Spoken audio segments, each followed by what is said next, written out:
এই ৬টি বিষয় নিয়ন্ত্রণ করতে পারলে আপনি নিয়ন্ত্রণ করতে পারবেন আপনার স্বাস্থ্যকে। কারণ এই ৬টি মুখ্য বিষয়ের উপর আমাদের সুস্থতা এবং অসুস্থতা নির্ভর করে। কী সেই ৬টি বিষয়? জানতে হলে দেখতে থাকুন আমাদের ভিডিওটি। ১. পারিপার্শ্বিক বায়ু। বাতাস ছাড়া আমরা এক মুহূর্ত বেঁচে থাকতে পারি না।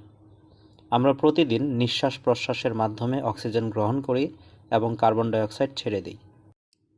সুস্থ থাকার জন্য এই পারিপার্শ্বিক বাতাস হতে হবে নির্মল ও দূষণমুক্ত। দূষিত বায়ু বিভিন্ন রোগের কারণ হতে পারে। বায়ু দূষণ পরিমাপ করা হয় AQI বা এয়ার কোয়ালিটি ইন্ডেক্স এর সাহায্যে। এর নর্মাল রেঞ্জ হলো ১০০ বা এর নিচে। আজকে ২৪শে নভেম্বর ২০২৩। ঢাকার AQI হচ্ছে ৯৮। তবে এটি ২০০ পর্যন্ত ওঠার রেকর্ড রয়েছে। বায়ুবাহিত কিছু রোগের নাম হলো ব্রঙ্কাইটিস, এমফাইসেমা, অ্যাজমা।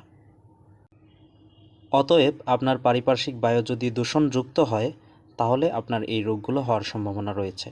সেজন্য আপনার পারিপার্শ্বিক বায়ুকে দূষণমুক্ত রাখতে হবে।